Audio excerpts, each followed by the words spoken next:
But there's this other thing we spoke about in the beginning,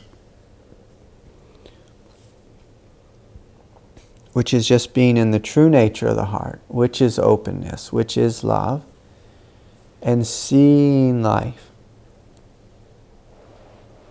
from this openness that you are, seeing life from and as this divinity that you are. And so I'm going to invite you, throughout this retreat, throughout the breaks, throughout dinner time, throughout brushing your teeth, when you see yourself in the mirror, just notice if you look at yourself through the lens of your heart, what your experience is like. If you look at others through the lens of the heart, what that's like. If you look out at the sky, the palm trees, the ocean, through the lens of the heart, what that is like. And just notice how it's really different. Like when we look out through the mind, it's like, it just creates a sense of I'm here, you are there, there's separation. I'm this me, you are that you. But when we look out from the heart, so much division, if not all division, begins to fall away. And for a lot of people, they might use this word like vulnerability. I'm always like, what does that mean, vulnerability? And there could be like this fear there of like, oh, I'm being vulnerable. But I mean,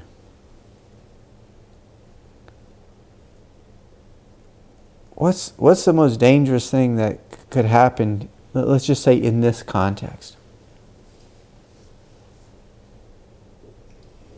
We might be overwhelmed by someone's beauty. Like your beauty, it overwhelmed me earlier. I was like, oh my God, just awoke something big in my heart. But sometimes we're like, oh no, I can't go there. But I'm going to encourage you to go there, to live there, and just try unity consciousness and just see, is this dangerous? Your ego will tell you it is dangerous. But I encourage you to really look like, is it really dangerous? Like, is it really dangerous? Now, if we're hanging out in, a maximum security prison or something, it's like, yeah, maybe let's not play with this too much, But even there's even guys who've had this experience of incredible openness when they were on death row. And it's like, oh my God, like, I've seen unity with all these, some of these guys are wild animals. And they're seeing this unity and this love. But like we live in a mostly safe world. And so can we just play around with seeing from the heart and just see what happens? See how your experience changes when we look through the heart, we perceive through the heart. And then we can even play with it. Like, what is it like to speak from the heart? To speak from the heart.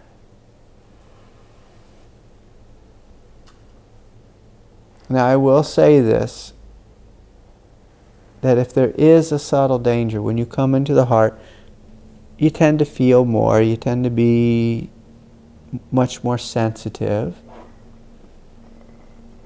And I'm going to invite, like if you notice like a sensitivity coming on, like just see if you can kind of drop into a sense of strength with this. And to really play with being open. Really play with experiencing unity.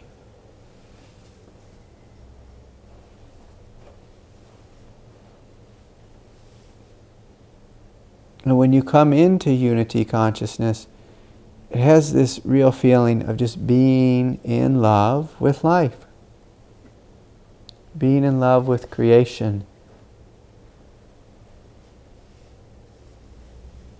And again, like that's one of the reasons I wanted us to look at trust and to look at fear as an inquiry practice. Because these are one of the primary reasons we stay out of unity is because we don't trust and we have so much fear. And so it's good to investigate that a little bit. Like, I have issues around trust, I have issues around fear. And when we play with inquiry, it invites those things to come to the surface and really look at those thought bubbles or those programs.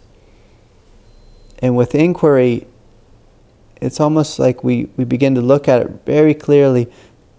And a lot of times, like that bubble of fear, that thought bubble, whatever that thought formation is, it'll begin to pop.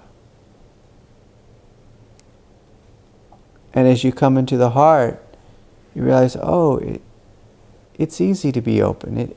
This doesn't have to be scary. This doesn't have to be frightening. Like those old things I didn't trust or that I feared, like that doesn't have to direct me. And so this is a great challenge, is this question of, can I be directed by love? Can I be directed by unity? Can I be moved by compassion? Can I live without walls? Can I live without walls?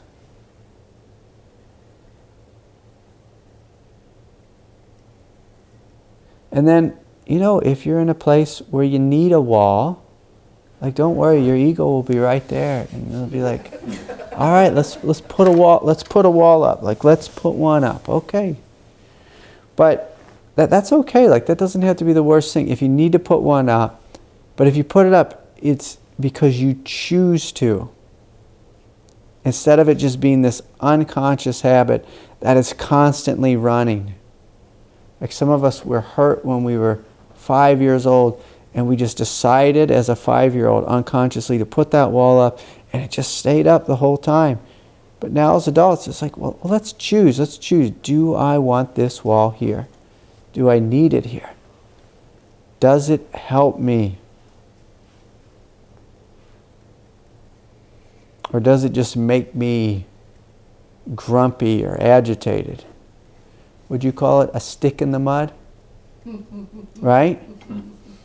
That's what you call it, a stick in the mud. It can turn us into a stick in the mud. And the more we believe in the walls, the more irritable and agitated we become as human beings. But the more we give ourselves permission to be like, maybe I'll just let go of these walls, you find that whatever it is that you carried can more quickly, more efficiently empty out of you. And we can be more childlike and innocent and carefree and loose.